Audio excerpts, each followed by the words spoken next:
मैं आपके लिए दिलो जान से वीडियो बनाने की पूरी कोशिश करता हूँ, लेकिन लगता है जैसे आप मेरा साथ नहीं देते। शायद आप मुझसे प्यार नहीं करते, लेकिन मैं आपको दिल से चाहता हूँ। इसलिए चाहे जैसा भी हो, मैं वही वीडियो बनाऊंगा जैसे मैं खुद हूँ। अगर आप थोड़ी मदद कर सकें, तो मुझे बहुत राहत मिलेगी। हा हा हा। हमें मिल गया, हमें मिल गया। दूर से आती हलचल धीरे धीरे थमने लगी। सभी की निगाहें उस दिशा में उठीं जहां से ये जोरदार हंसी आई थी। उनके चेहरों पर चिंता और आशंका के मिले जुले भाव थे, मानो कुछ बड़ा घटित होने वाला हो। फेयुन राजा की हवेली। वहां सैकड़ों गुटिवान मास्टर्स और साम्राज्य के सबसे शक्तिशाली योद्धा दो तलवार राजाओं सहित उपस्थित थे। ये जगह, जहां महल और चोरों का ठिकाना एक साथ मिलते थे, हर किसी के लिए रहस्यमयी और खतरनाक थी। एक गंभीर चुप्पी के बीच यह हंसी मानो माहौल को काटने की कोशिश कर रही थी। हंसी में कुछ ऐसा था जिसने सबको बेचैन कर दिया। ये विडंबना और उपहास से भरी हुई थी, मानो हर किसी के प्रयासों को व्यर्थ साबित कर रही हो। सबकी आंखें उस व्यक्ति की ओर उठीं, जिसके चेहरे पर एक चुटीली मुस्कान थी। वह पिछले 10 डिवीजन मास्टर्स में से एक था। अपने आसपास की घूरती नजरों की परवाह किए बिना वह उत्साह से झूमते हुए जैसे किसी अनमोल खजाने की खोज कर ली हो। फार्ड बेली जिंगवई के पास गया और झुकते हुए बोला, बाई लिचेंग, हमें समझ में आ गया, समझ में आ गया। ये 7 सितारा गठन केवल एक साधारण टेलीपोर्टेशन सरणी नहीं है। ये तो एक ऊर्जा संचय और स्थानांतरण का चमत्कार है। ये अद्भुत है। इस सरणी ने 7 बार ऊर्जा का स्थानांतरण किया। तियानशु से याओगुआंग तक हर बार ये बढ़ती गई। ये छोटी सी सरणी वास्तव में एक विशाल टेलीपोर्टेशन सरणी के बराबर है। यह नॉर्थ स्टार की शक्ति का केंद्र बिंदु है और इसे समझना हमारे लिए एक उपलब्धि है। बैलिंगवेई ने उसकी बातों को सुना, लेकिन उसकी प्रतिक्रिया शांत थी। वह अन्य मास्टर्स की तरह उत्तेजित नहीं हुआ। मास्टर उत्साहित होकर पास की जमीन से टुकड़े बटोरने लगा। उसने कुछ पवित्र आत्मा पत्थर के टुकड़े उठाए और चिल्लाया, यह साबित हो गया है। सरणी नष्ट हो गई है, लेकिन इसकी शक्ति अद्वितीय है। इसे समझने में हमने जो पाया है वह अतुलनीय है। दूसरे मास्टर्स उसकी बात सुनकर खुशी से झूम उठे। यह उनके अनुमान की पुष्टि थी। लेकिन उसी क्षण बैलिंगवे ने गहरी आह भरी मुड़ा और अकेला महल की ओर उड़ चला। उसके पीछे डैन किंगशेंग भी चल पड़ा। इस दृश्य ने बाकी सबको हैरानी में डाल दिया। क्यों? वह खुश क्यों नहीं है? हमने एक बड़ा रहस्य सुलझाया है। शांगवान फेन ने उनकी उलझन को भांपते हुए ठंडी हंसी के साथ कहा, तुम अब समझे? जब तक तुम इसे पकड़ नहीं सकते, तब तक इस रहस्य का कोई महत्व नहीं है। उन्होंने पहले ही अपने कदम आगे बढ़ा लिए हैं। अब इस जान का क्या फायदा? वह भी अपनी बात खत्म कर उड़ चला। अन्य गार्ड्स भी उसका पीछा करने लगे।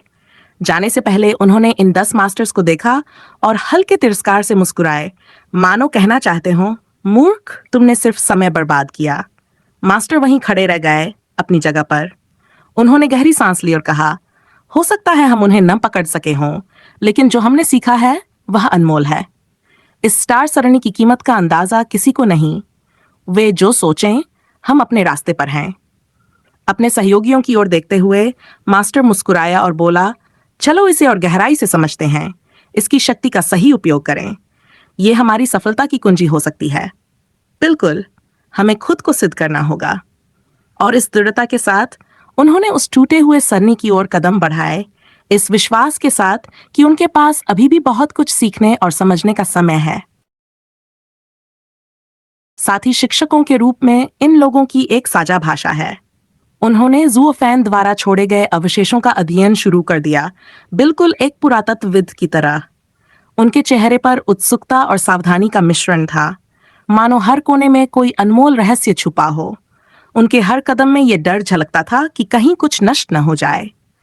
ये मास्टर और राजनीतिज्ञ के स्वभाव का फर्क था। मास्टर अपने ज्ञान और क्षेत्र में हर नई सफलता पर केंद्रित रहता है, जबकि राजनीतिज्ञ का ध्यान केवल वर्तमान फायदे और नुकसान पर होता है। दोनों एक दूसरे से बिल्कुल अलग दुनिया के लोग हैं। राजनीतिज्ञ अक्सर मास्टर्स की प्रतिबद्धता का मजाक उड़ाते हैं, जबकि मास्टर्स राजनीतिज्ञों की तुच्छता से घृणा करते हैं। राजनीतिज्ञ कभी भी किसी विषय में पूरी तरह ध्यान केंद्रित नहीं कर पाते और मास्टर्स को राजनीति के जाल में फंसाकर भटकाना असंभव होता है। फिर भी बैलिंगवे ये भलीभांति समझता था कि केवल दृढ़ता और प्रतिबद्धता ही किसी को एक सच्चा गुरु बना सकती है। इसीलिए वह अक्सर उनकी हरकतों से चिढ़ जाता था, लेकिन गुस्से के बावजूद वह उनकी कड़ी मेहनत की सराहना करता था। वांगफू परिसर में लौटते हुए जब बैलिंगवेई बर्फ से ढके लैंग हुआशुई मंडप में पहुंचा तो उसके चेहरे पर थकावट और अकेलेपन का गहरा भाव था। उसने दूर तक फैली बर्फीली चादर को देखा और गहरी सांस ली। वर्षों की रणनीति और अनगिनत संघर्षों के बावजूद यह पहली बार था जब उसे इतनी करारी हार का सामना करना पड़ा। गुयफान, उसने धीमे लेकिन ठोस स्वर में कहा, तुम सच में अद्भुत हो, लेकिन अफसोस यही वह है जो मुझे सबसे ज्यादा गुस्सा दिलाता है। उसके शब्दों में आक्रोश और कड़वाहट का अजीब सा तालमेल था। उसने आसमान की ओर देखा, उसकी आंखों में कुछ पुरानी यादें उभर आईं। तभी हवा में एक गूंजदार आवाज ने ध्यान खींचा। वहां प्रकट हुआ, अपने हाथों में एक घायल युवक को पकड़े हुए। उसका स्वर ठंडा था, लेकिन आंखों में आक्रोश जल रहा था। बैलिंगवेई, इस लड़के का क्या किया जाए? बैलिंगवेई ने गहरी सांस लेते हुए कहा, इसे यहीं छोड़ दो। जब प्राचीन यफान हाथ आएगा तब इसे भी निपटा देंगे। उसकी आंखें कठोर हो गई और स्वर में एक ठंडापन भर आया। शांगवान फेन ने उसकी बात सुनकर व्यंग्यात्मक हंसी के साथ कहा, ओह महान प्रधानमंत्री, इतने क्रूर और निर्दयी, बिना किसी दया के। शायद गुस्सा तुम्हारे अंदर भी जड़ें जमा चुका है। बैलिंगवे ने उसकी ओर देखा, लेकिन कुछ नहीं कहा। उसने बस अपनी पीठ घुमाई और वहां से चला गया। उसकी ठंडी आवाज हवा में तैर गई, मुझे दया पसंद नहीं, लोग मुझसे डरें, ये मुझे ज्यादा पसंद है। शांगवान फेन ने उसे जाते हुए देखा और खुद से कहा, तो यह है सच्चाई। यहां तक कि बैलिंगवेई जैसे इंसान को भी खतरा महसूस होने लगा है। हे अद्भुत। लेकिन उसका चेहरा अचानक गंभीर हो गया। उसने पानी के मंडप की ओर देखा, अब वह जगह खाली और उदास थी। उसने गुस्से में दांत भींचते हुए कहा, गुयफान, तुमने मेरी भूमि को बर्बाद कर दिया। मैं तुम्हें कभी नहीं छोड़ूंगा। दूर कोने में डैन किंग शेंग ये सब देख रहा था। उसने गहरी सांस ली और धीरे से बुदबुदाया, छोटे लड़के, इस बार तुमने 2 भयंकर दुश्मनों को नाराज कर दिया है। इनसे बचना आसान नहीं होगा। दूसरी ओर जुओ फैन ने खुद को एक घने जंगल में पाया। फेयुन शहर से यहाँ 18 मील दूर। उसकी आंखों में थकावट थी, लेकिन उसके होठों पर हल्की मुस्कान थी। शतरंज की यह चाल तुम्हें याद रहेगी, उसने मन ही मन कहा और आगे बढ़ गया। शांगवान किंगयान ने चारों ओर हो रही अजीब घटनाओं को देखा। उसकी आंखों में उलझन थी, जैसे उसकी समझ इन चीजों को समझने में असमर्थ हो। कुछ ही समय पहले वे सैकड़ों मील की दूरी एक ही पल में पार कर चुके थे और अब इतनी दूर आ गए थे कि फेलुन शहर का कोई निशान तक नहीं दिख रहा था। उसने अपनी उलझन को दबाते हुए जू फैन की ओर देखा और कहा, मिस्टर गू, ये कैसे संभव है? आपने ये सब कैसे किया? जुओ फैन ने उसकी ओर देखे बिना शांत और ठंडी आवाज में कहा, यहीं ठहरो, पहले मुझे थोड़ी शांति दो। शांगवान किंगयान उसकी गंभीरता से हतप्रभ हो गई। उसने कुछ और पूछने की कोशिश की, लेकिन उसके चेहरे की कठोरता देखकर चुपचाप वहीं खड़ी हो गई। जुओ फैन ने आगे बढ़ते हुए एक अंधेरी गुफा में प्रवेश किया। वहां के सन्नाटे को सिर्फ उसकी भारी कदमों की आवाज तोड़ रही थी। बाहर खड़ी शांगवान किंगयान बेचैनी से इंतजार कर रही थी। तभी गुफा के भीतर से अचानक धमाकों और दहाड़ों की गूंज उठी। पहाड़ जैसे रोश में थर्रा रहा था। शांगवान घबरा गई, लेकिन फिर उसने खुद को संभाला। उसने महसूस की कि वो फैन अपना गुस्सा निकाल रहा था। वह जानती थी कि उसकी योजनाएं पूरी तरह विफल हो गई थीं और उनके कारण उसका बेटा कैद हो गया था। उसकी आंखें शर्मिंदगी और अपराध बोध से झुक गईं। उसने कुछ कहने की हिम्मत नहीं की और आंसुओं को रोकने की कोशिश करते हुए बाहर इंतजार करती रही। रात भर गुफा से दहाड़ों और भारी आवाजें आती रहीं। पहाड़ की शांत रात अब एक युद्ध के मैदान जैसी लग रही थी। सुबह की पहली किरणों के साथ यह शोर थम गया। 2 दिनों तक इंतजार करने के बाद आखिरकार जुओ फैन बाहर आया। उसका चेहरा शांत था, उसकी आंखें ठंडी, लेकिन उसकी चाल में एक हल्की थकावट छलक रही थी। शांगवान किंगयान ने देखा कि उसका ऊर्जा स्तर पहले की तुलना में कमजोर हो गया था। वह हैरान होकर बोली, आपकी ताकत, ये कैसे हुआ? आपने? जुओ फैन ने उसकी बात काटते हुए गहरी सांस ली और गंभीर स्वर में कहा, यह कोई बड़ी बात नहीं है। मैंने इन 2 दिनों में अपनी साधना को बेहतर किया है। शांगवान को यह सुनकर और भी हैरानी हुई। साधना? लेकिन इससे आपकी ऊर्जा कम कैसे हो सकती है? यह तो उल्टा है। जुओ फैन ने शांत स्वर में जवाब दिया, मेरे अभ्यास दूसरों से अलग हैं। मैं बाहरी शक्ति पर नहीं बल्कि अपनी आत्मा की गहराइयों पर काम करता हूँ। इसे सच्चे स्रोत पर लौटना कहा जाता है। इसका मतलब है कि मैं खुद को अराजकता की स्थिति में वापस ले जाता हूँ, लेकिन इसका परिणाम यह है कि मेरी मन की स्थिति पहले से कहीं अधिक शांत और मजबूत हो जाती है। उसके स्वर में गहरी थकान थी, लेकिन उसकी आंखों में एक अदृश्य दर्द भी झलक रहा था। शांगुआन ने उसकी बातें सुनी और उसकी गहराई को समझने की कोशिश की। धीरे से उसने पूछा, क्या ये सब तुम्हारी पत्नी की वजह से है? जुओ फैन के चेहरे पर कठोरता लौट आई। उसने उसकी बात को बीच में काटते हुए कड़क आवाज में कहा, गपशप करने की जरूरत नहीं है। शांगुआन परिवार का मिलन स्थल कहाँ है? मुझे वहीं ले चलो। शांगुआन खिंगयान ने उसकी कठोरता को देखा, लेकिन कुछ नहीं कहा। उसने महसूस किया कि वह अपनी निजी भावनाओं पर बात नहीं करना चाहता था। उसने सिर झुकाकर रास्ता दिखाने के लिए उड़ान भरी। जुओ फैन ने उसे एक क्षण के लिए देखा। उसकी आंखों में एक हल्की चमक आई और फिर उसने बिना कुछ कहे उसके पीछे उड़ान भरी। सूरज अपनी पहली किरणें धरती पर भेज रहा था और दो आकृतियां, एक पुरुष और एक महिला, पूरे वेग से पूरब की ओर उड़ती जा रही थीं। हवा उनकी गति का पीछा नहीं कर पा रही थी। 2 दिन और 2 रातें इसी उड़ान में बीत गई, लेकिन दोनों के बीच शायद ही कोई शब्दों का आदान प्रदान हुआ। जुओ फैन का चेहरा कठोर और खाली था, मानो हर भावना को उसने कहीं दफना दिया हो। उसके भीतर का सन्नाटा बाहर झलक रहा था। शांगुआन किंगयान उसकी ओर बार बार देखने का साहस जुटाती, लेकिन जब भी उसकी ठंडी और कठोर दृष्टि से सामना होता, वह चुपचाप अपने विचारों को पीछे धकेल देती। आखिरकार तीसरे दिन की सुबह दोनों एक शांत झील के पास उतरे। जुओ फैन ने अपनी आंखों से आसपास का निरीक्षण किया और फिर हल्के से सिर हिलाते हुए बोला, यह तुम्हारे शांगुआन परिवार के छिपने का स्थान है। तुम्हारे कबीले का यह सुरक्षा घेरा वाकई बहुत मजबूत है। शांगुआन खिंगयान ने उसकी ओर देखा, हैरानी से पूछा, तुम्हें यह कैसे पता? मैंने तो अभी तक तुम्हें कुछ नहीं बताया। जुओ फैन हल्का सा मुस्कराया। उसकी मुस्कान में एक ठंडी आभा थी। उसने शांत स्वर में कहा, मत भूलो, मैं निर्माण कला में भी निपुण हूँ। इस झील के जादू को समझना शायद औरों के लिए मुश्किल हो, लेकिन मेरी नजरें इसे भेद सकती हैं। अगर तुम्हारे कबीले को छोड़ने का मेरा इरादा होता, तो मैं अब तक इस अवरोध को तोड़ चुका होता। शांगुआन खिंगयान ने उसकी ओर देखा। उसकी आंखों में विस्मय और संशय झलक रहा था, लेकिन वह कुछ कह नहीं सकी। उसकी आंखें एक पल के लिए सुस्त हो गई और फिर उसने सिर झुका लिया। जुओ फैन उसकी ओर देखते हुए हल्के से मुस्कुराया और कहा, तुम्हारे दिमाग में चल रहे सवालों के जवाब मेरे पास हैं, लेकिन मैं हर चीज क्यों बताऊं? अब जल्दी करो और द्वार खोलो। उसकी बात सुनकर शांगुआन किंगयान के चेहरे हल्की लाली दौड़ गई। वह मुस्कुराई और अपनी ऊर्जा को केंद्रित कर द्वार खोलने की तैयारी करने लगी। लेकिन तभी जंगल के सन्नाटे को तोड़ती हुई तेज आवाज गूंजी। कौन है? इस आवाज के साथ ही 2 तेज आकृतियां उनके सामने प्रकट हुईं। दोनों सफेद वस्त्र पहने हुए थे। उनकी आंखों में सतर्कता और आक्रोश की चमक थी। यह मैं हूं, शांगुआन किंगयान ने हल्के से मुस्कुराते हुए कहा। दोनों ने एक पल के लिए एक दूसरे को देखा और फिर अचानक उनकी आंखें खुशी से चमक उठीं। मिस, आप लौट आईं। घर के मालिक आपकी बहुत चिंता कर रहे थे। लेकिन तभी उनकी नजर जुओ फैन पर पड़ी। उनकी आंखें लाल हो गईं और उनके भीतर से क्रोध की एक लहर फूट पड़ी। जुओ फैन, तुम्हारी यहां आने की हिम्मत कैसे हुई? उनमें से एक चिल्लाया। दूसरे ने अपनी ऊर्जा को केंद्रित करते हुए कहा, तुम्हारी वजह से हमारे कबीले को इतना नुकसान उठाना पड़ा। आज तुम्हारा अंत निश्चित है। शांगुआन किंगयान ने यह सुना और तुरंत उनके सामने खड़ी हो गई। उसकी आंखों में दृढ़ता थी। तुम लोग क्या कर रहे हो?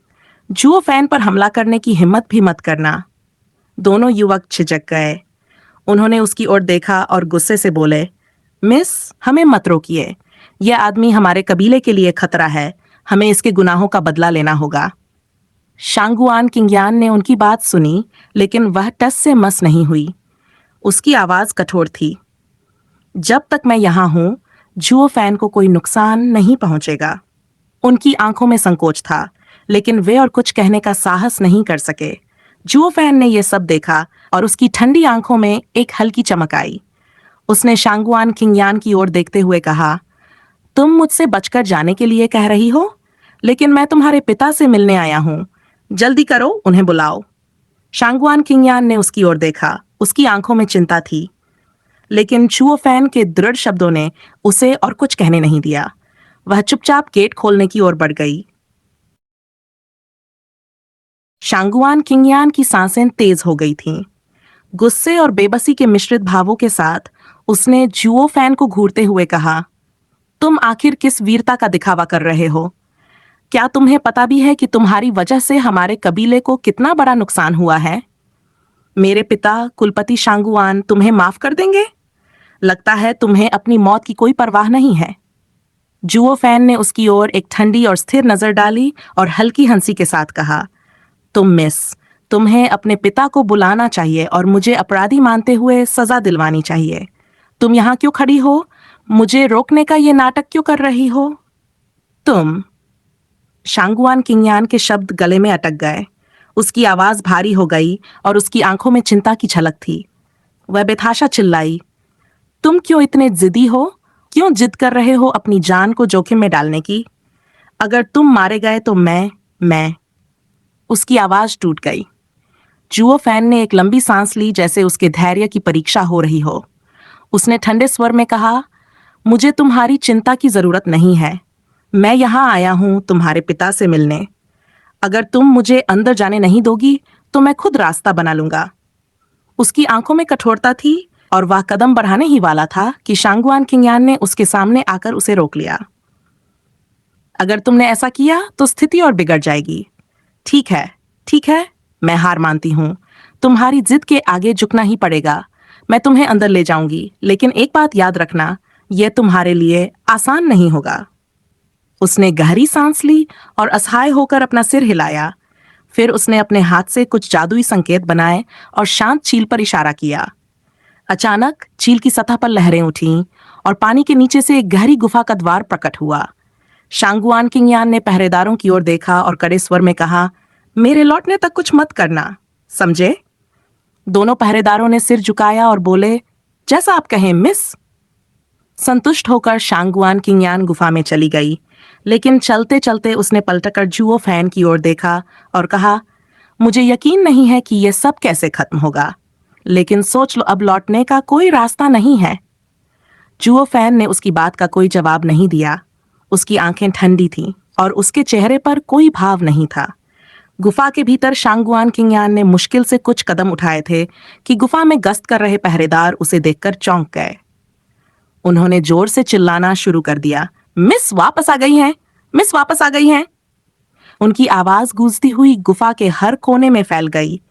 लोगों का हुजूम बाहर निकल आया और उनमें सबसे आगे थे शांगुआन फेक्सियोंग। उन्होंने अपनी बेटी को देखा और खुशी से भरकर उसे गले लगाया। यान एर, मेरी बच्ची, तुम ठीक हो, है ना?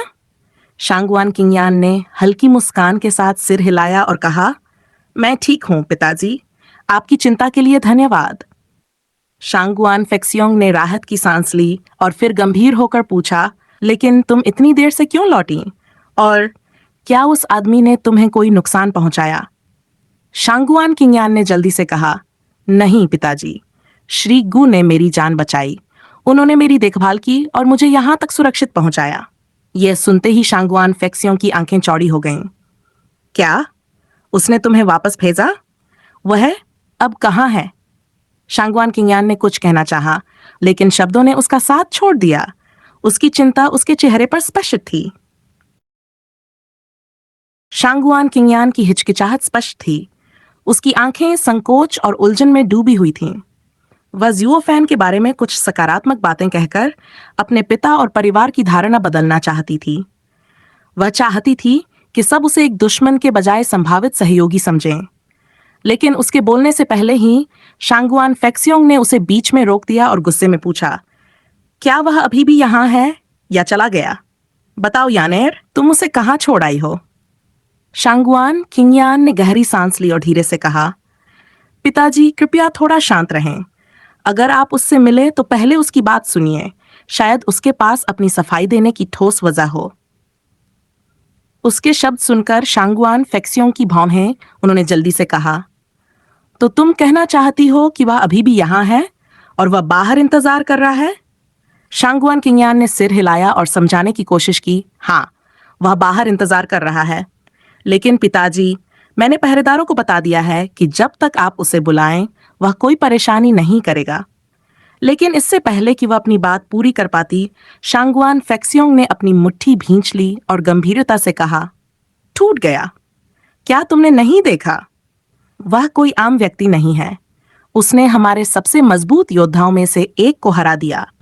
अगर पहरेदारों ने उसे उकसाया तो क्या होगा? और अगर उसने फिर से हमला किया तो हमारे परिवार की गरिमा पर और आंच आएगी। शांगुआन किंगयान ने जेंपते हुए धीरे से कहा, लेकिन मैंने उन्हें समझाया था कि वह शांत रहेगा। शांगुआन फेक्सियोंग ने तीखे स्वर में कहा, क्या तुम सचमुच सोचती हो कि वे तुम्हारी बात मानेंगे? युवा खून जल्दी गर्म हो जाता है, और जुओ फैन जैसा व्यक्ति, अगर वह भड़क गया तो इससे निपटना असंभव होगा। यह बेवकूफी होगी अगर वे उसे उकसाएं। ये कहते हुए उन्होंने एक गंभीर आदेश दिया, बड़ों को बुलाओ, मैं खुद बाहर जाऊंगा। जो भी हो, पहले बात करनी होगी, बिना सोचे समझे कोई कार्रवाई न हो। शांगुआन किंगयान ने एक पल के लिए राहत की सांस ली, लेकिन अंदर ही अंदर चिंतित थी। पिताजी, मुझे नहीं लगता कि इस मामले को इतने बड़े समूह के साथ संभालने की जरूरत है। आप अकेले ही सब कुछ संभाल सकते हैं। लेकिन शांगुआन फेक्सियोंग ने गंभीर स्वर में कहा, यह एक मामूली मुद्दा नहीं है। वह जुओ फैन है, कोई आम आदमी नहीं। उसके पीछे एक दिमाग है जो हमेशा ले चलता है। ये लड़ाई सिर्फ एक आदमी की नहीं, बल्कि रणनीति और सम्मान की है। मुझे पूरी तैयारी के साथ जाना होगा।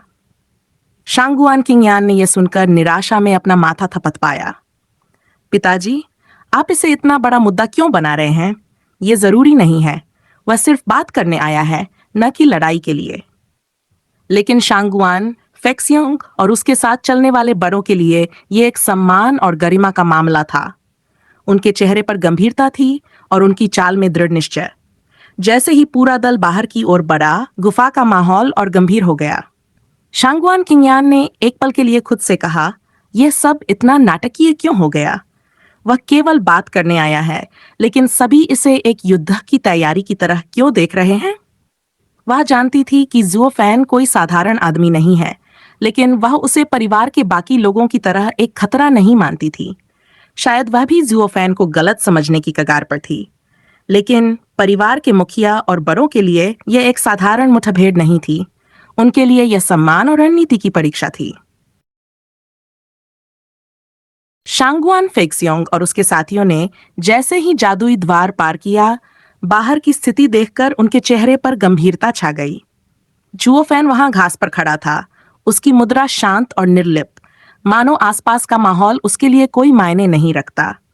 लेकिन उसके पैरों के पास खून के धब्बे और जमीन पर गिरे दो युवा रक्षकों का दृश्य, जिनके चेहरे चोटों से सूज गए थे, स्पष्ट कर रहा था कि कुछ अप्रत्याशित हो चुका है।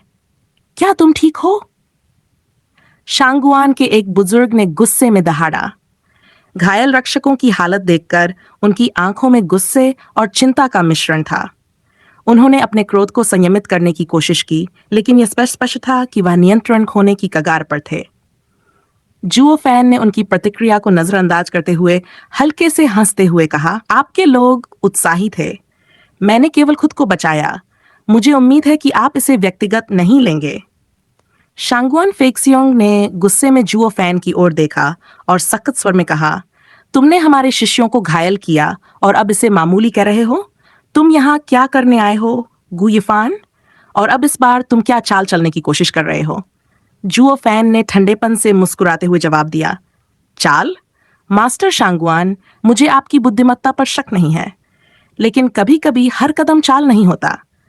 मैं यहाँ केवल एक लेन देन के लिए आया हूं। लेन देन? शांगुआन फेक्सियोंग की आवाज और कठोर हो गई। उनकी आंखें गुस्से और संदेह से भर गई थीं। जुओ फैन ने बिना किसी हिचकिचाहट के कहा, जैसा कि आप जानते हैं, मेरे बेटे को आपके परिवार द्वारा फंसाया गया और अपमानित किया गया था। एक ऐसे परिवार से जो खुद को नायक और न्याय का प्रतीक मानता है, मुझे उम्मीद थी कि आप सही और गलत के बीच का फर्क समझेंगे। लेकिन आपने कुछ और ही दिखाया। मैं यहां सिर्फ इस मुद्दे को सुलझाने आया हूं। शांगुआन फेक्सियोंग ने उसकी बात सुनते हुए गुस्से से अपने हाथ भींचे। तुम्हें लगता है कि तुम हमें हमारे ही घर में शर्तें बताओगे? चुओ फैन के चेहरे पर एक व्यंग्यात्मक मुस्कान फैल गई। उसकी आंखों में एक ठंडक थी जिसने पूरे माहौल को सर्द कर दिया। मास्टर शांगुआन, मैं आपको धमका नहीं रहा। मैं बस एक प्रस्ताव रख रहा हूं और मुझे लगता है कि यह आपके लिए फायदे का सौदा है। शांगुआन फेक्सियोंग ने एक पल को सोचा, फिर गंभीर स्वर में कहा, कहो। जुओ फैन ने अपनी बात को बेहद ठंडे और स्पष्ट स्वर में कहा, मैं चाहता हूं कि आप मेरे बेटे को तुरंत रिहा करें और उसके साथ किए गए हर अपमान के लिए मुझसे माफी मांगे। इसके बदले मैं आपके परिवार और फेयन वांगफू के बीच की लड़ाई में निष्पक्ष रहूंगा। शांगुआन फेक्सियोंग के चेहरे पर क्रोध और असमंजस का मिश्रण दिखा। उन्होंने जुओ फैन की गंभीरता को समझते हुए कहा, और अगर हम मना कर दें तो? जुओ फैन ने हल्के से हंसते हुए कहा, तो मुझे अपनी शर्तें अपने तरीके से लागू करनी होंगी, और आप जानते हैं जब मैं कुछ करने की ठान लेता हूं तो कोई मुझे रोक नहीं सकता। इस सर्द चेतावनी वहां खड़े सभी लोगों को असमंजस में डाल दिया। शांगुआन फेक्सियोंग जानते थे कि जुओ फैन सिर्फ शब्दों से खेल नहीं रहा था, वह गंभीर था। अब यह देखना था कि इस नाजुक स्थिति का अंत कैसे होता है। शांगुआन फेक्सियोंग का चेहरा झटके और असमंजस में बदल गया। उनकी नजरें जुओ फैन पर टिक गई और उनकी मुद्रा गंभीर हो गई। एक गहरी सांस लेते हुए उन्होंने कड़े स्वर में कहा, तुम्हारे लिए क्यों? तुमने मेरे परिवार को अपमानित किया, हमें जाल में फंसाया और हमारे सम्मान को मिट्टी में मिलाया। तुम सोचते हो कि मैं अपनी बेटी को बचाने के लिए तुम्हारी बात मानूंगा? नहीं, अगर मुझे चुनना पड़े तो मैं अपने परिवार की भलाई के लिए अपनी बेटी का बलिदान करना सही समझूंगा। शांगुआन खिंगयान जो पास खड़ी थी, अपनी आंखों में आंसू लिए पिता को देखती रही। पिता, क्या मैं आपके लिए इतनी महत्वहीन हूं? उसकी आवाज दर्द और असहायता से कांप रही थी। लेकिन शांगुआन फेक्सियोंग ने उसकी ओर देखे बिना ठंडे स्वर में कहा, तुम्हारी कीमत, मेरी बेटी, सैकड़ों लोगों की जान से कम है। मैं अपने परिवार को तुम्हारी वजह से जोखिम में नहीं डाल सकता।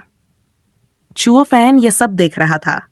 उसकी आंखों में ठंडक और एक तिरस्कार भरा व्यंग्य दिखाई दिया। वह धीमे लेकिन दृढ़ स्वर में बोला, वाह, शांगुआन परिवार के मुखिया का फैसला सचमुच महान है। एक पिता जो अपनी बेटी को दांव पर लगाकर अपने कबीले को बचाने की सोचता है। लेकिन जरा खुद से पूछिए, क्या आपके कबीले की यह दुर्दशा मेरे कारण हुई, या यह आपकी अदूरदर्शिता और आपकी कमजोरी का परिणाम है? शांगुआन फेक्सियों का चेहरा एक पल के लिए कठोर हो गया। उन्होंने गुस्से में कहा, क्या तुम मुझ पर दोष मढ़ने की कोशिश कर रहे हो? हमारे शांगुआन परिवार की स्थिति तुम्हारी चालबाजियों की वजह से खराब हुई है। चुओ फैन हंसा, लेकिन उसकी हंसी में एक गहरी ठंडक और व्यंग्य था। मेरी चालबाजियां? अगर मैं आपकी विफलताओं का लाभ उठाता हूं तो यह मेरी गलती कैसे हो सकती है? यह आपकी कमजोरियां थीं, आपके लालच और अदूरदर्शिता, जिसने आपको इस स्थिति में पहुंचाया। अगर मैं न होता तो कोई और होता। उन्होंने आगे बढ़ते हुए कहा, आप कहते हैं कि मैंने आपकी बेटी को चारा बनाया, लेकिन क्या आप भूल गए हैं कि मैंने उस दौरान कितने मौके दिए ताकि आप अपनी स्थिति सुधार सकें? क्या यह मेरी योजना थी जिसने आपके कबीले को दुश्मन के जाल में धकेला? नहीं, यह आपकी जल्दबाजी और लालच थी। आप खुद को दोष क्यों नहीं देते, शांगुआन फेक्सियोंग? शांगुआन फेक्सियोंग के चेहरे का भाव बदलने लगा। उसकी आंखों में गुस्सा था, लेकिन कहीं न कहीं जुओ फैन की बातों ने उसकी आत्मा में चोट कर दी थी। जुओ फैन ने और भी कठोर स्वर में कहा, आप मुझ पर आरोप लगाते हैं कि मैंने आपके परिवार को एक बंदर की तरह खेला, लेकिन सच्चाई यह है कि आपकी कमजोरियों और गलतियों ने आपको यहां लाया। मेरी चालबाजियां सिर्फ एक मछुआरे का काम थीं, जिसने मौका देखा और उसका लाभ उठाया। और आप जानते हैं, शांगुआन परिवार की स्थिति का 90% हिस्सा आपके फैसलों का परिणाम है। फिर वह आगे झुका और तीव्र आवाज में बोला, आप मुझे दोष देकर खुद को बचाने की कोशिश कर रहे हैं, लेकिन सच्चाई यह है कि अगर मैं न होता तो आपका परिवार पहले ही मिट चुका होता। मैंने जो अवसर दिए वे आपकी जान बचाने के लिए पर्याप्त थे, और अब आप मेरी अच्छाई को नजरअंदाज कर मुझे दोष दे रहे हैं। क्या यह शांगुआन परिवार का गर्व है? उसकी दहाड़ ने सभी को चुप कर दिया। वहां खड़े हर व्यक्ति के चेहरों पर एक गहरी सोच और शर्म का भाव था। शांगुआन फेक्सियोंग ने खुद को संयमित करते हुए धीरे धीरे कहा, तुम्हारी बातें सुनने में सही लगती हैं, लेकिन मैं अपना निर्णय बदलूंगा या नहीं, यह समय ही बताएगा। जुओ फैन ने एक आखिरी व्यंग्यात्मक मुस्कान दी और शांत स्वर में कहा, फैसला आपका है शांगुआन फेक्सियोंग, लेकिन याद रखिए आपकी अदूरदर्शिता से जो हुआ है उसका बोझ हमेशा आपके कंधों पर रहेगा। पूरे माहौल में जुओ फैन की कठोर सच्चाई गूंज रही थी और हर कोई उसके तर्कों की सच्चाई के आगे झुक गया। शांगुआन फेक्सियोंग ने एक गहरी सांस ली और चारों ओर मौजूद बुजुर्गों की तरफ देखा। उनके चेहरों पर निराशा और चिंता की लकीरें थीं, लेकिन सब चुप थे। उन्हें महसूस हुआ कि अब कोई भी उनकी बातों का समर्थन करने को तैयार नहीं। जुओ फैन की बातों ने उन्हें उनकी कमजोरियों का आईना दिखा दिया था। शांगुआन फेक्सियोंग ने धीमी लेकिन कठोर आवाज में कहा, गुयिफान, शायद तुम सही कह रहे हो। यह हार हमारे अपने लालच और अदूरदर्शिता का नतीजा है, परंतु यह भी सच है कि इस वक्त हमारा हर कदम सोच समझकर उठाना होगा। हम फेन वांगफू के साथ सीधी भिड़ंत मोल नहीं ले सकते। हमारे पास सीमित संसाधन और लोग बचे हैं। ऐसे में तुम्हारे कहने पर अपनी पूरी जनजाति को खतरे में डालना मेरी जिम्मेदारी के खिलाफ होगा। जुओ फैन ने एक ठंडी मुस्कान दी। उसकी आंखों में तिरस्कार और आत्मविश्वास छलक रहा था। उसने कहा, ओह, तो अब तुम अपनी जिम्मेदारी की दुहाई दे रहे हो? तुम्हारी यही जिम्मेदारी उस समय कहाँ थी जब तुमने लालच में अपनी सारी ताकत झोंक जो भेज दी? अगर तुमने पहले ही सोचा होता तो आज यह हालत नहीं होती, और अब तुम अपनी बेटी और अपने लोगों की जान बचाने के लिए डर रहे हो। शांगुआन के प्रमुख, पाखंड करना बंद करो और सच्चाई स्वीकार करो। शांगुआन फेक्सियोंग के चेहरे पर गुस्से और हताशा का मिश्रण दिखा।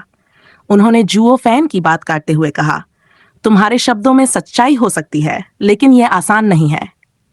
जुओ फैन ने उसकी बात बीच में ही रोक दी और तीखे स्वर में बोला, आसान? आसान तो कुछ भी नहीं है। लेकिन ये बताओ, तुम यहां आए क्यों थे? चोंगटियन तलवार के लिए, है ना? और अब यह तलवार मेरे पास है, यानी मेरे पास वह चीज है जो तुम्हारे लोगों की जिंदगी की कीमत तय करती है। अगर मैं तुम्हें एक मौका दे रहा हूं तो यह तुम्हारे लिए आखिरी मौका है। शांगुआन फेक्सियोंग ने जुओ फैन को गहराई से देखा। उसके दिल में जुओ फैन के साहस और तर्क का सम्मान तो था, लेकिन उसके शब्द उसे लगातार कचोट रहे थे। जुओ फैन ने उसकी हिचकिचाहट को भांपते हुए कहा, जीवन का मूल्य तुमसे बेहतर कोई नहीं जानता। तुमने इतनी बड़ी सेना यहां लाई, लेकिन अब कहते हो कि उनकी जान बचाना तुम्हारे लिए मुश्किल है। और वैसे भी जिनकी ताकत कम है वे तो केवल तोप के चारे हैं। उनकी जान की कीमत तुम्हारे लिए उतनी नहीं जितनी तुम्हारे मुख्य योद्धाओं की है। फिर उसने अपने पैरों के पास पड़े दो बेहोश योद्धाओं की ओर इशारा करते हुए कहा, देखो इन्हें, ये तो तुम्हारे सबसे कमजोर योद्धा हैं। इन्हें बचाकर क्या होगा? इनकी जगह नए योद्धा लाओगे। लेकिन जो असली योद्धा हैं, जिनकी ताकत तुम्हारे परिवार का भविष्य तय करेगी, उनकी जान बचाने के लिए तुम्हें यह सौदा करना ही होगा। शांगुआन फेक्सियोंग का चेहरा सख्त हो गया। वह जानता था कि जुओ फैन सही कह रहा है। यह उसके परिवार के अस्तित्व की बात थी। उसने धीमी आवाज में कहा, तुम चाहते क्या हो, गुयिफान? जुओ फैन ने ठंडे और स्थिर स्वर में कहा, मैं तुम्हें एक आखिरी मौका दे रहा हूं। तुम्हारे पास चोंगटियन तलवार पाने का मौका है। बदले में मुझे बस इतना चाहिए कि तुम मेरे साथ एक और जोखिम उठाओ। तुम्हारे पास ज्यादा विकल्प नहीं है, शांगुआन प्रमुख। तुम्हें तय करना होगा कि तुम्हारी जनजाति का भविष्य क्या है। पूरा माहौल गंभीर हो गया। शांगुआन फेक्सियोंग ने एक पल के लिए गहरी सोच में डूबते हुए सभी की ओर देखा। उनके चेहरों पर चिंता और हताशा साफ झलक रही थी, लेकिन यह फैसला लेना अब जरूरी था। अंत में उसने लंबी सांस लेते हुए कहा, ठीक है, अगर यह हमारा आखिरी मौका है तो हम तुम्हारे साथ जोखिम उठाएंगे। लेकिन याद रखना गुयिफान, अगर इसमें हमारी हार हुई तो इसका बोझ तुम्हें भी उठाना पड़ेगा। जुओ फैन की बातों से शांगुआन फेक्सियोंग का चेहरा कुछ हल्का हुआ, लेकिन फिर भी उसकी आंखों में असमंजस था। उसने धीरे से कहा, क्या तुम इतना यकीन रखते हो? फेट्युन वांगफू की पूरी ताकत के सामने क्या तुम तैयार हो? जुओ फैन ने एक ठंडी मुस्कान के साथ जवाब दिया, तुम्हें लगता है कि मैं तुम्हारे जैसा हूं? मैं सोच समझकर कदम उठाता हूं, और इस बार तुम जितना खो चुके हो, मैं उससे कहीं ज्यादा हासिल करूंगा। तुम चाहे कितना भी नाराज हो, मुझे इस बार तुमसे थोड़ा भी डर नहीं है। शांगुआन फेक्सियोंग ने उसकी आत्मविश्वास से भरी नजरों को देखा, लेकिन वो सिर्फ थोड़ी देर के लिए रुककर शांत होकर बोला, तुम्हारी बातें बहुत बड़ी हैं, लेकिन हम देखेंगे कि ये बड़ी बातें क्या सच साबित होती हैं। इतना कहकर बुजुर्गों ने जुओ फैन की ओर रुख किया। उनमें से एक ने गुस्से से कहा, तुम हमें अपनी बात कैसे सुनवा सकते हो, जबकि तुमने हमारे शिष्यों को बिना किसी कारण चोट पहुंचाई? जुओ फैन ने अपनी मुस्कान को ढीला करते हुए कहा, सभी मामलों का समाधान होगा, लेकिन ये सवाल तब उठाए जाएंगे जब वक्त आएगा। इस समय मैं आपको विश्वास दिलाता हूं कि आपकी चिंता निस्सार है। दूसरे बुजुर्ग ने अपनी आंखें सिकोड़ते हुए कदम बढ़ाए, लेकिन इससे पहले कि वह कुछ और कह पाता, जुओ फैन ने हल्के से अपनी कलाई घुमाई। कुछ ही पलों में बुजुर्ग के गाल पर एक तेज थप्पड़ की आवाज गूंज उठी। जुओ फैन ने बिना किसी डर के कहा, यह तो कुछ नहीं है, क्या यह तुम्हारा चेहरा है?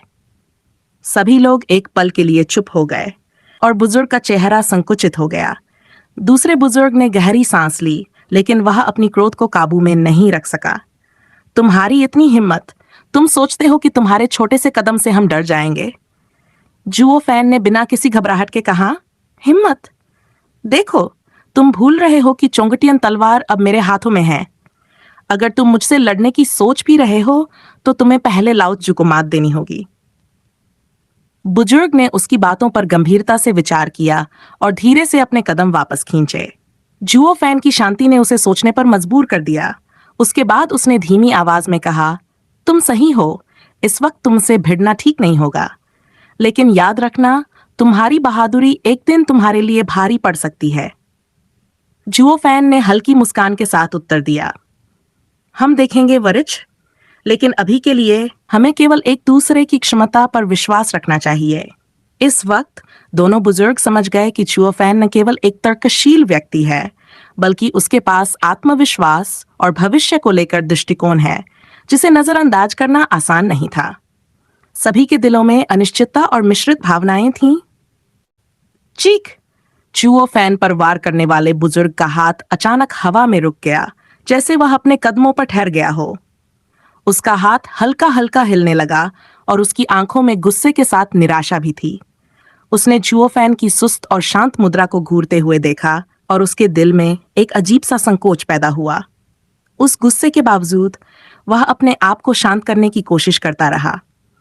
वह जानता था कि अगर वह इस गुस्से में जुओ फैन को कोई नुकसान पहुंचाता, तो यह उनके परिवार की छवि के लिए गंभीर रूप से हानिकारक हो सकता था।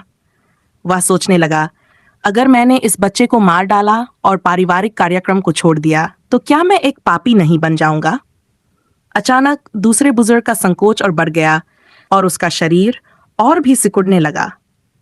हालांकि उसने अपने गुस्से को अंदर ही अंदर दबाने की कोशिश की, लेकिन वह अपनी चुप्पी से जुओ फैन के अपमान को सहन नहीं कर पा रहा था।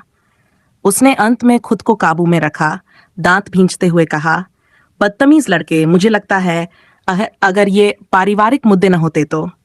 लेकिन वह पूरी बात खत्म करने से पहले ही जुओ फैन ने एक हल्का सा हाथ घुमाया और उसकी चुप्पी को तोड़ते हुए उसके गाल पर एक हल्का सा थप्पड़ मारा।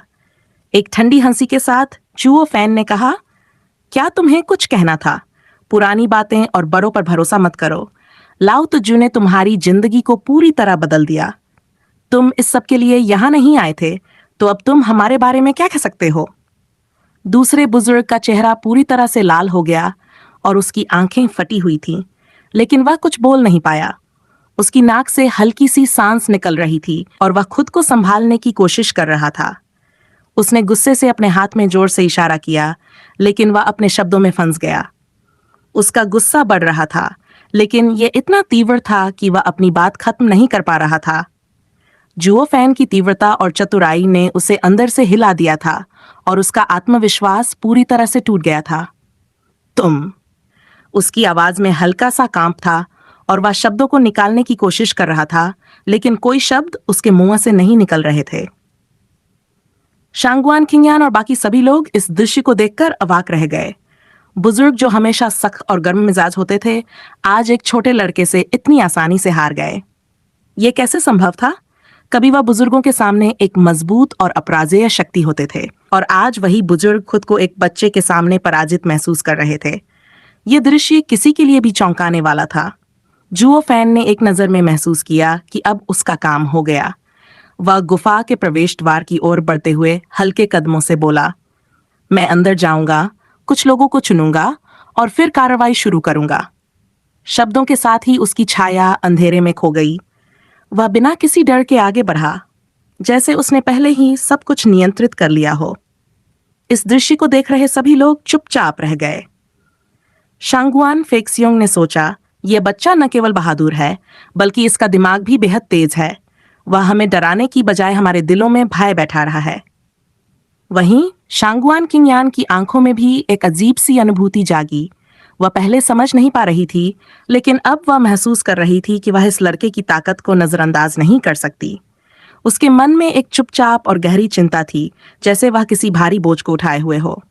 जब शांगुआन फेक्सियोंग ने देखा कि स्थिति काबू से बाहर हो रही है, तो उसने अन्य बुजुर्गों को आदेश दिया, तुम अंदर जाओ और देखो बच्चे के पास कौन सी चालें हैं। उसे हल्के में मत लेना, वह उतना सरल नहीं है जितना वह दिखता है। लेकिन शांगुआन किंगयान को रुकने का इशारा करते हुए शांगुआन फेक्सियोंग ने गंभीरता से कहा, रुको, तुम ये काम अकेले नहीं करोगी। हमें यह सुनिश्चित करना है कि इस लड़के की योजनाएं पूरी न हो। वह जितना निर्दयी है, हमें उतना ही चतुर बनना होगा। इस तरह की बातें करते हुए वह सख्त कदमों से गुफा की ओर बढ़ा। इस समय पूरी स्थिति ने स्पष्ट कर दिया था कि यह बच्चा केवल एक लड़का नहीं था, बल्कि एक रणनीतिकार था, जो दूसरों को अपनी रणनीति से चौंका सकता था। क्यों, पिताजी? शांगुआन किंगयान ने अपनी आंखों में कुछ हैरानी के साथ पूछा। उसकी आवाज में हल्का सा संकोच था। वह समझ नहीं पा रही थी कि उसके पिता ऐसा क्यों कह रहे हैं। शांगुआन फेक्सियोंग ने कुछ देर के लिए चुप्पी साधी और फिर गहरी सांस लेते हुए उसने खुद को संभालते हुए कहा, यानर, मुझे पता है कि तुम्हें ये बातें सुनकर दुख हो सकता है, लेकिन जान लो, कोई बाहरी व्यक्ति यहाँ नहीं है और मैं सच में उनसे माफी मांगता हूँ। माफी मांगना? शांगुआन किंगयान ने चौंकते हुए पूछा। उसे अपने पिता की बातों का मतलब समझने में थोड़ी देर लगी। शांगुआन फेक्सियोंग का चेहरा थोड़ी देर के लिए उदास हो गया और फिर उसने धीरे धीरे कहा, हाँ यानर, तुम मेरी बेटी हो और हमेशा मेरे लिए सबसे कीमती हो। तुम्हारी माँ जल्दी चली गई थी और मैंने तुमसे हमेशा यह वादा किया था कि मैं तुम्हें सबसे ज्यादा महत्व दूंगा। मुझे ये कहते हुए दुख हो रहा है, लेकिन कभी कभी हमें मुश्किल फैसले लेने पड़ते हैं। क्या कोई ऐसा पिता है जो अपने बच्चों को छोड़कर किसी और के जीवन के लिए खुद को बलिदान कर दे? शांगुआन किंगयान का दिल चीर रहा था। उसकी आंखें चमक उठी और उसकी आवाज में अब कशमकश थी। पिताजी, क्या आप सच में ऐसा महसूस करते हैं? शांगुआन फेक्सियोंग की आंखों में गहरी निराशा थी, लेकिन वह चुप रहा। फिर उसने कहा, देखो, मैंने ये फैसला किया था कि अगर मुझे परिवार की भलाई के लिए कुछ करना पड़े तो मैं अपने परिवार की खातिर कुछ भी कर सकता हूँ। लेकिन तुम मेरी सबसे प्यारी बेटी हो, यानर, तुम्हारी जान के बारे में कभी भी सोचने का मन नहीं करता। मैंने अपने पिता से कहा था कि मैं तुम्हारे लिए अपनी जान दे सकता हूँ, लेकिन ऐसा कुछ करना असंभव था। मुझे लगा था कि उस लड़के के साथ सौदेबाजी करके हम इसे संभाल सकते हैं, लेकिन वह बहुत चतुर है, बहुत चालाक है। अब मुझे यह एहसास हो रहा है कि यह सही नहीं था। किंगयान की आंखों में आंसू थे, लेकिन उसने खुद को संभालते हुए कहा, पिता, मैंने हमेशा जाना था कि आप मुझे सबसे ज्यादा प्यार करते हो, लेकिन कभी कभी मुझे लगता है कि आप अपनी जान को भी हमारे लिए दे सकते हो, लेकिन फिर भी मुझे डर है कि आपको दुख हो या आप अपनी पूरी जिंदगी में पछताओ। आप हमेशा मेरे लिए सबसे अच्छे हो और मैं जानती हूँ कि आप हमेशा मेरे लिए सबसे पहले रहोगे, चाहे दुनिया में कुछ भी हो। शांगुआन फेक्सियों का चेहरा संतुष्ट हो गया और उसने हल्के से सिर हिलाते हुए कहा, यानर, तुम समझती हो, तुम मेरे दिल की बात समझती हो। कभी कभी इस तरह की बातें करना पाखंड सा लगता है, लेकिन कभी कभी हमें अपनी गलती भी स्वीकारनी पड़ती है। शांगुआन किंगयान की आंखों में एक हल्की सी मुस्कान उभरी और उसने धीमे से कहा, पिता, आपने जो भी किया वह आपने मेरे और हमारे परिवार के भले के लिए किया। मुझे कोई शिकायत नहीं है। शांगुआन फेक्सियोंग ने गहरी सांस ली और हल्की सी आह भरते हुए कहा, तुमसे यह उम्मीद थी। वहीं जुओ फैन गुफा में कदम रखते हुए जैसे वह इस जगह का मालिक हो। उसकी चाल में आत्मविश्वास था, जैसे वह इस विशाल गुफा और इसके अंदर मौजूद लोगों के लिए पूरी तरह से नियंत्रित था। जैसे ही वह वहां से गुजरा, शांगुआन के लोग अवाक हो गए। कोई समझ नहीं पा रहा था कि वह एक बाहरी व्यक्ति कैसे ऐसे शांत और सशक्त तरीके से यहाँ आ सकता है। शांगुआन, किंगयान और बाकी लोग चुप थे। उनके चेहरे पर सवाल थे। क्या यह वही लड़का था जो इतना घमंडी और आत्मविश्वासी था? क्या यह वही लड़का था जिसे उन्होंने कभी एक साधारण व्यक्ति माना था? जियो फैन की उपस्थिति के साथ, जैसे सम्राट अपने दरबार में आता हो, गुफा में हर कोई खामोश हो गया। उस लम्हे में शांगुआन के लोग अजीब से डर और संकोच से भर गए, क्योंकि वह लड़का अब उन्हें पूरी तरह से चुनौती दे रहा था। किंगयान के चेहरे पर हल्की सी मुस्कान थी, लेकिन उसकी आंखों में चिंता थी। शांगुआन फेक्सियों को यह एहसास हुआ कि यह लड़का एक शैतान की तरह नहीं था, बल्कि उसकी रणनीति और चतुराई से वह पूरे कबीले को संकट में डालने में सक्षम था। यह लड़का सच में शैतान है, शांगुआन फेक्सियोंग ने धीरे से कहा और एक गहरी सांस ली, जैसे उसके अंदर कुछ बदल गया हो। मैंने कहा, छोटे लड़के, तुम इस गुफा में क्या देख रहे हो? वह जुओफान के चारों ओर गुफा में चक्कर लगा रहा था, लगातार गश्त कर रहा था, लेकिन कोई भी सवाल नहीं था और न ही कोई जवाब। वहां कुछ भी खास नहीं था, और जिस व्यक्ति को उसने पहले चुनने के लिए कहा था, वह भी अब दिखाई नहीं दे रहा था। एक जियान उपासक ने अजीबियत से चौंकते हुए पूछा। उसकी आवाज में हल्का सा हैरानी थी। जुओफान ने उन उलझे हुए चेहरों को बाईं से दाईं ओर देखा और हल्की मुस्कान के साथ कहा, किसी ऐसे व्यक्ति की तलाश करो जो पत्र पहुंचा सके। पत्र? हाँ, कोई खामोशी से अपना काम करेगा। जुओफान ने हल्के से सिर हिलाया और फिर एक ठंडी मुस्कान ने उसके चेहरे पर जगह बना ली। मुझे एक काम सौंपा गया है। मुझे फेयन वांगफू को एक पत्र देना है ताकि हम बंधकों का आदान प्रदान कर सकें। यह सुनकर शांगुआन परिवार के उच्च रैंक के सदस्य और भी अधिक चौंक गए, जैसे उन्होंने कभी ऐसा सोचा ही नहीं था। बंधकों का आदान प्रदान? चुओफान ने दृढ़ता से कहा, स्काई स्वॉर्ड को ले आओ और इसे मेरे बेटे की जान के बदले में बदल दो। शांगुआन परिवार के वरिष्ठ सदस्य एक दूसरे को उलझन में देख रहे थे। उनके चेहरों पर चिंता और असमंजस था। एक ने तो धीमे से कहा, तलवार को सौंपने का क्या मतलब है? यह कैसे हो सकता है? जुओफान ने इस उलझन को देखा और हंसते हुए जवाब दिया, यह सिर्फ एक चाल है। मैंने पहले ही तलवार सौंप दी है। अगर मैं इसे बेली जिंगवई को सीधे सौंप सकता हूं, तो वो मेरे बेटे की जान के बदले में इसे स्वीकार कर सकते हैं। लेकिन मुझे यहाँ तुमसे बात करने की जरूरत है, क्योंकि सीधे सौदा करना बहुत जोखिम भरा हो सकता है। मुझे तुम्हारी मदद चाहिए। वह मुस्कुराते हुए आत्मविश्वास से बोला, और शांगुआन परिवार के वरिष्ठ सदस्य तुरंत इस प्रस्ताव पर विचार करने लगे। नहीं नहीं नहीं, हम तुम्हारी मदद लेने को तैयार हैं, एक वरिष्ठ सदस्य जल्दी से कहा। उसकी आवाज में अचानक घबराहट थी। यह सुनकर शांगुआन के सभी वरिष्ठ सदस्य जल्दी से अपनी हथेलियां जोड़ते हुए बाहर निकलने लगे। उनके चेहरे पर पसीने की बूंदें चमकने लगीं। वे चिंतित थे, अगर यह बच्चा सचमुच चोंगटियां जियान लौट आया, तो क्या उस रात खोए हुए गुरु का कोई मतलब रहेगा? अगर इस लड़के के हाथ में तलवार है, तो क्या हम इसे फिर से वापस पा सकते हैं? जुओफान के शब्दों ने उनका ध्यान खींच लिया और एक प्रकार की भयावह शांति गुफा में फैल गई। परिवार के हर सदस्य का रवैया अब काफी सतर्क हो गया था। क्या यह सच है? एक गहरी सांस लेते हुए शांगुआन परिवार के वृद्ध सदस्य ने कहा, और उसके चेहरे पर गहरी चिंता थी। जुओफान ने हल्का सा सिर हिलाया और उसकी आंखों में एक रहस्यमय चमक थी। अगर तलवार मेरे हाथों में है, तो मैं उसे वापस लेने के लिए अब भी बातचीत कर सकता हूं। लेकिन अगर यह तुम्हारे हाथों में है, तो तुम्हें यह वापसी और भी कठिन हो जाएगी। उसकी मुस्कान अब और तीव्र हो गई और उसके शब्दों में गहरी चतुराई और आत्मविश्वास था।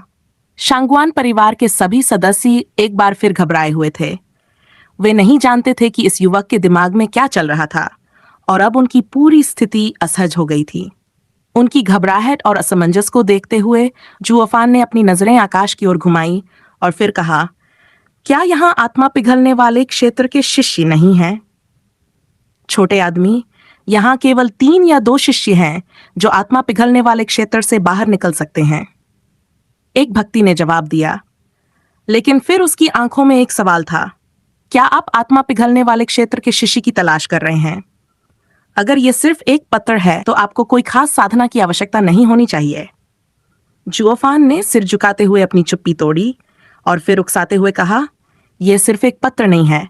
अगर इसे सीधे नहीं भेजा जाता तो कुंजी मरने के लिए है। इस पर शांगुआन परिवार के वरिष्ठ सदस्य एक दूसरे को घूरने लगे और सबकी आंखों में अब अविश्वास और गहरी चिंता थी। क्या? वे सब एक साथ चिल्लाए, जैसे ये समझने की कोशिश कर रहे थे कि वह क्या कह रहा था। जुओफान ने फिर से अपनी हथेली हिलाई और आक्रोश में फटकारते हुए बोला, क्या ऐसा क्या है जो तुम्हारे सामने नहीं आ सकता? क्या तुमने कभी महसूस नहीं किया कि शाही महल से भागते हुए तियानजियान की तरफ जाते हुए कितने लोग अपनी जान गंवा चुके हैं? जुओफान का गुस्सा अब उसके शब्दों में साफ छलक रहा था। अब मैं सिर्फ तुम्हें एक मौका दे रहा हूं, क्या तुम इसका सही उपयोग नहीं करोगे? मुझे सिर्फ एक आत्मा पिघलने वाले क्षेत्र के शिष्य की जरूरत है, क्योंकि इसमें सर्वाधिक आत्म विस्फोटक शक्ति है। मुझे तुम्हारे बड़ों की भावनाओं का भी ख्याल रखना है, क्योंकि तुम परिवार के मुखिया हो। लेकिन अगर तुम्हारे पास शिष्य नहीं है तो तुम इसे नहीं कह सकते। जुओफान की आवाज में अब गंभीरता और दबाव था जो पूरे गुफा में गूंजने लगा। जुओफैन ने एक चुप्पी में उन वृद्धों की निगरानी करते हुए अपने मुंह के कोने पर हल्की सी मुस्कान खींची। उसकी आंखों में एक गहरी समझ थी, जैसे वह कुछ गंभीर समझ रहा हो। बूढ़े लोग शौक में थे, उनका शरीर कांपने से नहीं बच सका। ये क्या हो रहा था? क्या वे सच में फेन वांगफू में जाने और खुद को विस्फोटक के रूप में बलिदान करने के लिए तैयार थे? लेकिन अगर वे आत्म विस्फोटक का उपयोग करते हैं तो क्या वे शांगुआन फेन के 9 तलवार राजाओं से डरते नहीं हैं? अगर वे अपनी जान गंवाते हैं तो क्या यह परिवार के लिए एक बड़ी कीमत नहीं होगी? वे अपने बलिदान को व्यर्थ नहीं देखना चाहते थे, क्योंकि उनकी सुरक्षा और परिवार की एकता से बढ़कर कुछ भी नहीं था। जुओफैन का प्रस्ताव भले ही समझदारी से भरा था, लेकिन यह उनके भावनात्मक ताने बाने को नष्ट करने जैसा था। परिवार की एकता एक बुनियाद है जो कभी नहीं टूटनी चाहिए। वे जानबूझकर किसी एक सदस्य को बलि देने के विचार से डरते थे। भले ही जुओफैन का तर्क सही था, लेकिन परिवार की एकता की कीमत पर वे इस कदम को नहीं उठाना चाहते थे। वे जानते थे कि ये खतरनाक कदम हो सकता है। जुओफैन इस परिवार का सदस्य नहीं था और स्वाभाविक रूप से उसके विचार परिवार की स्थिरता और परंपराओं से दूर थे। लेकिन यह उनके लिए एक गंभीर निर्णय था। क्या वे लाखों की जीत के लिए पहले एक व्यक्ति को बलि दे सकते थे, या उनकी एकजुटता को बनाए रखने के लिए उन्हें सभी की जान की कीमत पर निर्णय लेना होगा? कई वरिष्ठ सदस्य एक दूसरे को चुपके से देख रहे थे, फिर धीरे धीरे सिर झुकाया और खामोशी से एक दूसरे से सहमत हो गए। जुओफैन की आंखों में एक हल्की सी निराशा दिखी, जैसे वह उनके निर्णय को पहले से ही जानता था, लेकिन अब वह उन पर दबाव नहीं डाल सकता था। शांगुआन परिवार अभी भी बाहर जाने के लिए तैयार नहीं था। इतना सोचते हुए जुओफैन ने गहरी सांस ली और अपनी भौहें कसकर सिकोड़ लीं। कुछ तो करना होगा, क्योंकि यहां इंतजार करना व्यर्थ था। अचानक गुफा में एक तीव्र चीख गूंजी। ये चीख इतनी भयावह थी जैसे किसी बेवकूफ सुअर की तरह आवाज आ रही हो। जुओफैन चौंकते हुए मुड़ा और उसके चेहरे पर एक हल्की सी चिड़ी हुई मुस्कान आ गई। क्या हुआ? कौन चिल्ला रहा है? हाँ, और कौन हो सकता है? शांगुआन यूलिन का गद्दार, एक उपासक ने ठहाका मारते हुए कहा। उसकी आवाज में उपहास था। जुओफैन ने अचानक एक चौंकाने वाली मुस्कान दी। उसकी आंखों में ताजगी और आक्रोश था। क्या तुम नहीं जानते, इस गद्दार ने अभी भी हमारे परिवार के बारे में सोचा है? वह हंसा। उसकी मुस्कान में कुछ गहरे इरादे थे। अगर यह सच में वह गद्दार है तो मुझे क्या, मुझे इसका उपयोग करने के लिए उधार दे सकते हो? जुओफैन ने यह कहते हुए एक शरारती मुस्कान के साथ सिर हिलाया, जैसे वह किसी बड़े खेल की योजना बना रहा हो। सभी ने एक दूसरे को चुपके से देखा और फिर धीरे धीरे हंसी में खो गए। एक उपासक ने जोर से हंसते हुए कहा, हा हा हा, कोई बुराई नहीं, कोई भी हमारे बारे में नहीं सोचता। अब इस बच्चे के देशद्रोही के अपराध को मौत के अपराध की तरह सजा देना चाहिए या उसे जिंदा छोड़ देना चाहिए?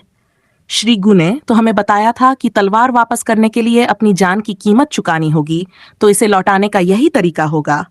हा हा हा। सभी ने एक दूसरे को देखा और उनके चेहरों पर हंसी की लहर दौड़ गई, जैसे वे कुछ और ही सोच रहे हों, जैसे हर कोई एक खतरनाक खेल का हिस्सा था। उनका चेहरा कुछ रहस्यमय था और उनकी हंसी ने एक अजीब सी ठंडी लहर छोड़ दी, जैसे ये कोई भूतिया आवाज हो। इस बिंदु पर शांगुआन यूलिन का दुर्भाग्य एक बार फिर चुओफान के हाथों में था। ये शायद भाग्य था, लेकिन ये पाप की तरह भी महसूस हो रहा था, एक खतरनाक शिकार की तरह जिस पर सभी की निगाहें लगी थीं।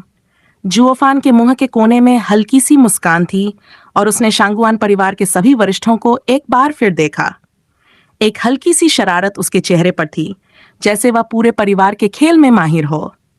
दूसरी ओर एक बंद कमरे में शांगुआन यूलिन को क्रूरता से प्रताड़ित किया जा रहा था।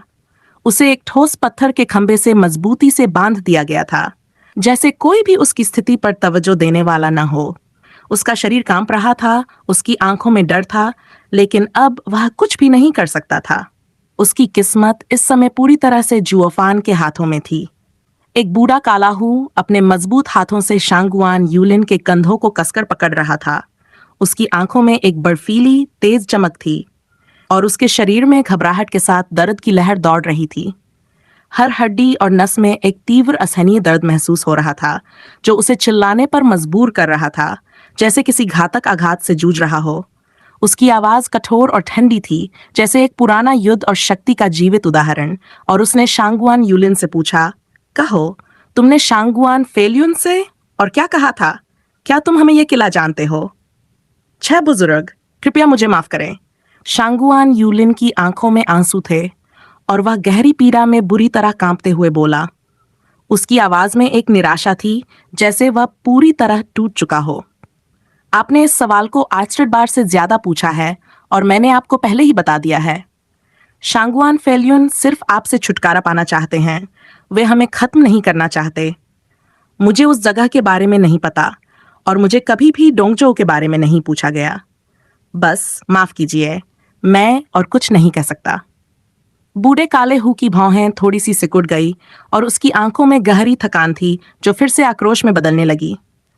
वह गहरी सांस भरते हुए बोला, ठीक है, तुम्हें फिर से यही सुनने की जरूरत नहीं थी, लेकिन हर बार जब तुम इसे कहते हो तो बूढ़ा आदमी गुस्से में भर जाता है। काश मैं तुम्हें उस बदबूदार बच्चे को मार सकता। शांगुआन यूलिन कांपते हुए आंसुओं के साथ फूट फूट कर रोने लगा। वह एक नन्हे बच्चे की तरह रोते हुए बोला, माफ कीजिए एलर 6, मुझे बस चाचा से मिलना है। चाचा, मुझे बचाओ। अचानक एक भारी और चटकते हुए पत्थर के दरवाजे की आवाज गूंजी और धीरे धीरे दरवाजा खुलने लगा। एक चिड़ी हुई और व्यंग्य से भरी आवाज गूंज उठी, चिल्लाओ मत, तुम्हारे चाचा तुम्हें नहीं बचा सकते, लेकिन शायद तुम एक शिक्षक के रूप में अपनी जान बचा सको। दोनों लोग आश्चर्यचकित हो गए और दरवाजे की ओर घूमे, लेकिन उन्हें कोई अंदाजा नहीं था कि कब और कैसे जुओफैन की छवि दरवाजे के पास शांति से खड़ी थी। उसके चेहरे पर एक हल्की सी मुस्कान थी, जो किसी खेल का हिस्सा हो, और उसकी आंखों में एक चंचल उत्सुकता थी। वह शांगुआन यूलिन की दुखद स्थिति का मजाक उड़ाते हुए बोला, तुम सच में बहुत परेशान हो, हा हा हा हा। अगर आपको मेरा कंटेंट पसंद आया हो तो इसे लाइक करें, शेयर करें और सब्सक्राइब करना ना भूलें। आपका हर एक समर्थन मुझे और बेहतर बनाने और नए रोचक कंटेंट लाने के लिए प्रेरित करता है। आपका प्यार ही मेरी असली ताकत है।